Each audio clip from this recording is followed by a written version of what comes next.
Update 24.4 is live on PC. Now, Operation Buried Dead did launch with the update, however, I have already covered the operation with a video, so if you want to check that out, a link will be in the description down below. Now, the Hildryn collection is available in the market for 575 Platinum, and that includes the Warframe Hildryn, the Oseron Alternate Helmet, the Serata Syandana, the Larkspur Arcwing Gun, a Gravamag, and a 3-day affinity and credit booster. Now, you can purchase Hildryn by herself for 325 Platinum. The blueprint can be purchased from the Vox Solaris at rank 2, and as for the parts, that will drop from the Exploiter Orb once that fight goes live. Now, the Larkspur Arcwing weapon is 125 Platinum, but you can research that in the Tenolab at your clan dojo. The Serata Syandana is 105 Platinum, and Hildryn's alternate helmet is 75 Platinum. Now, you can also pick up the Limbo Lamina collection, which is the deluxe skin collection for Limbo, and that is 255 Platinum.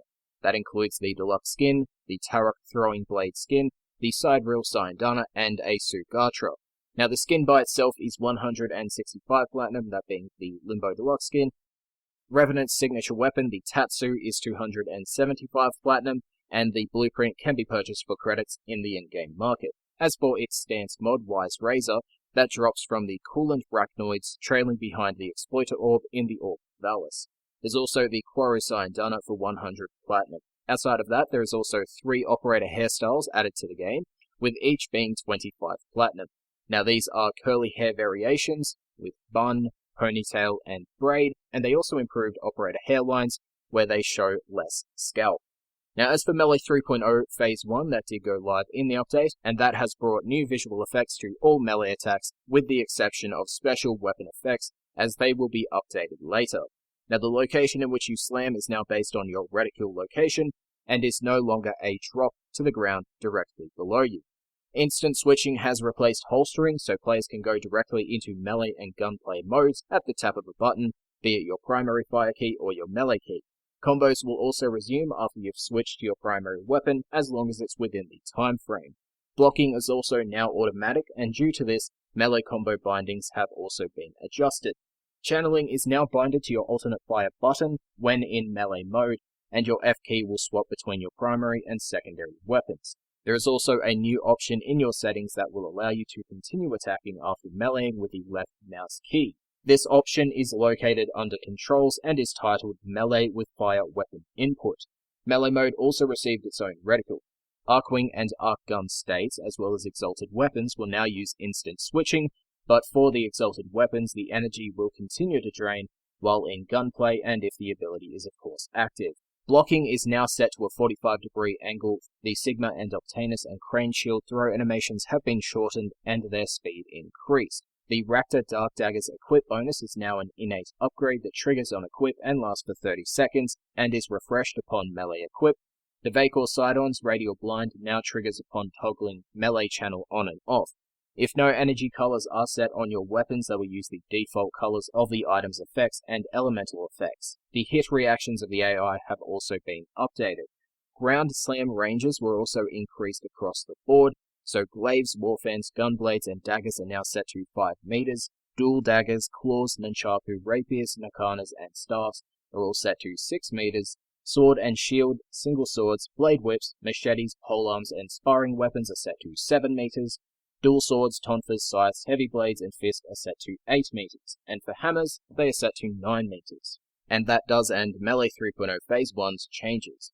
Now, there are 6 new cosmetics available in-game, and these are special cosmetics called Ephemera. The equip option will only appear once you own one of these cosmetics. As for how to acquire them, Seeding Step drops from Arbitrations at Rotation C, Blazing Step drops from Elite Sanctuary Onslaught at Rotation C, Bleeding Body can be bought from the Arbitration vendor for 20 Vitus Essence, the Smoking Body drops from Stalker, and the final 2, Freezing Step and Shocking Step, drop from the Exploiter Orb, which are currently unavailable. There are also 3 new K-Drive parts available at the Vent Kids, the Highbrow, 2 Sloops, and Thugs.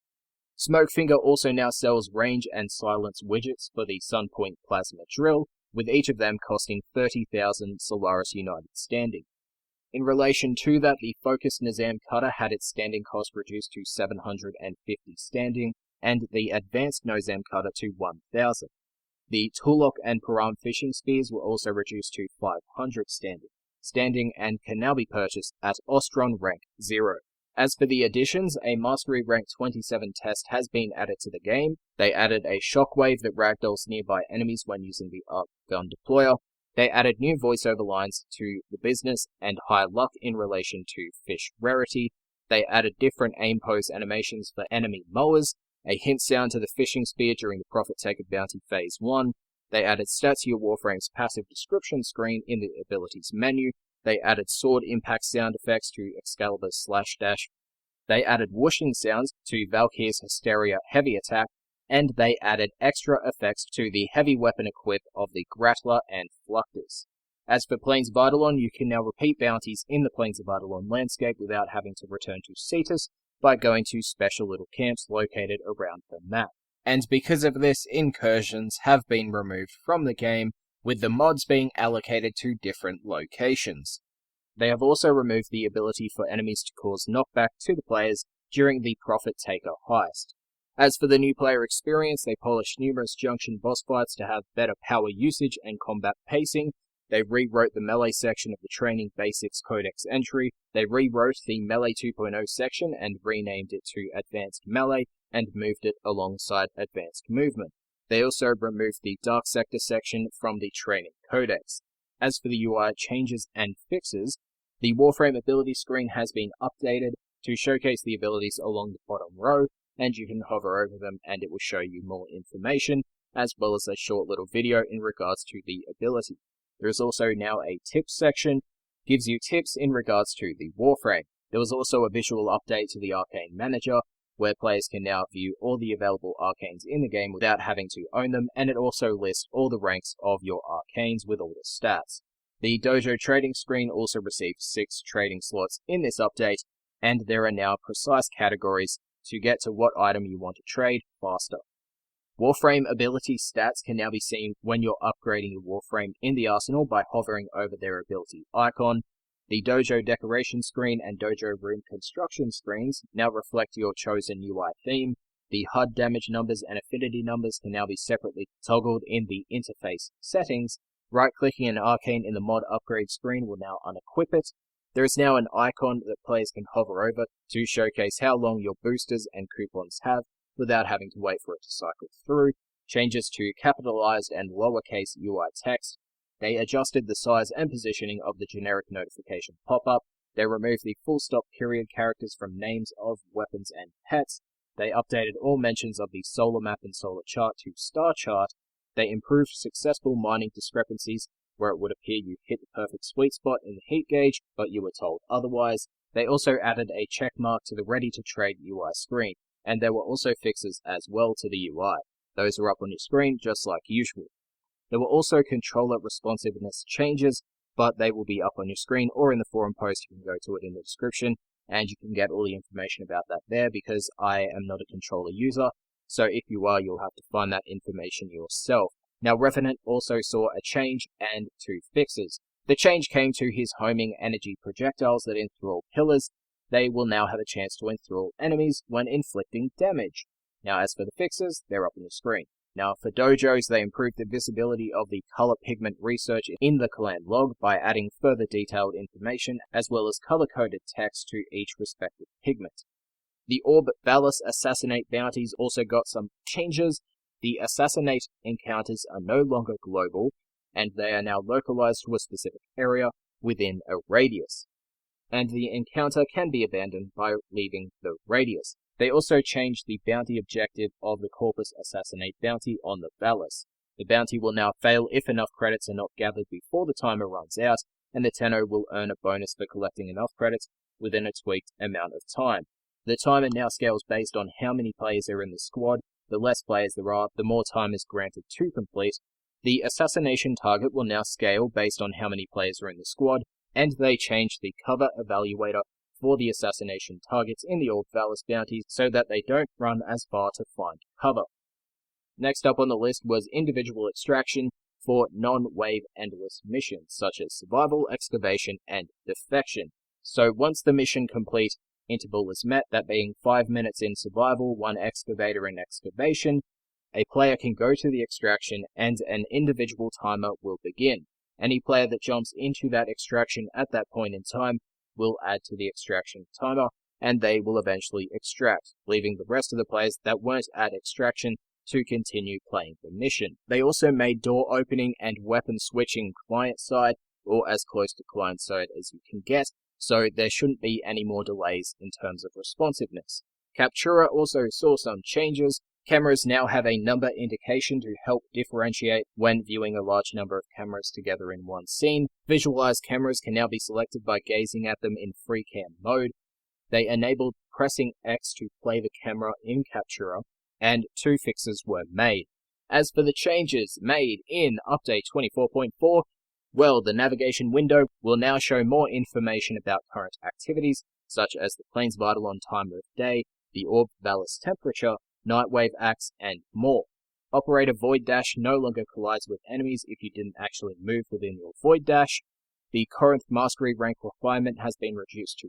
The Chesa Kubrau Retrieve precept has been changed to reflect the following mechanic. Chesa Kubrau now attempts to retrieve the single closest loot the same way Necros Desecrate does. K-Drive races now award affinity towards the actual K-Drive, not just Bent Kid Standing. They removed Synthula from Rotation A, Survival Defense, and Interception rewards and made it into a clan research blueprint. They also increased the stim buff duration to NPCs from 30 seconds to 120. They changed the Burstons building requirements to 600 ferrite instead of 600 nanospores. Exodia Contagion now requires you to be aim gliding to launch the infested energy projectile. They cleaned up the grenade sounds across all enemies. Magus Revert now has a 3-second cooldown. They fixed the ability to Void Dash continuously for no energy cost when Magus Lockdown, Magus Revert, Meteoric Dash are triggered.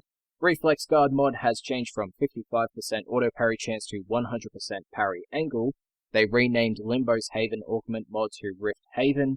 They improved hand placement in the kneeling animation when logging into the Warframe.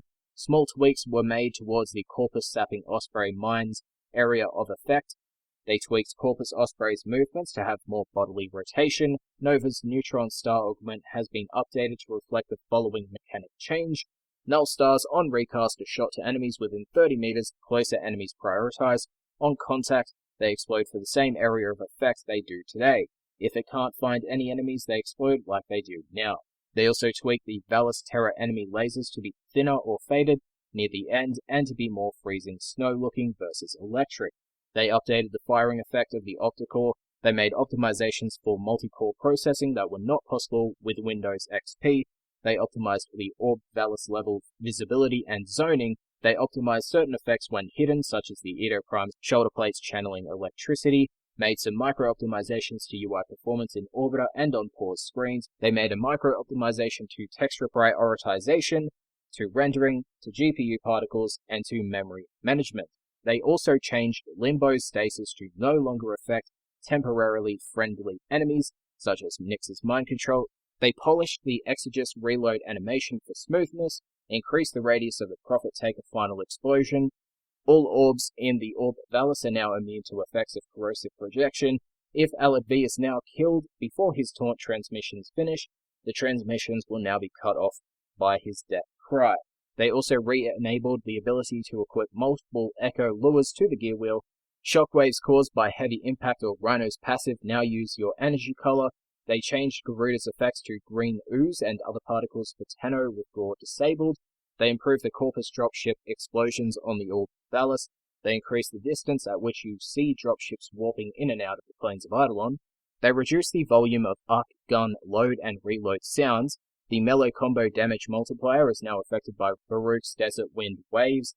They improved mesh details on the operator chair, updated the Jackal's materials to PBR, improved the camera shake on Baruch's Serene Storm ability. They optimized landscape level visibility and zoning of the Orb Valis minimap, made micro-optimizations to the launcher's cache verification tools, and to memory garbage collection performance.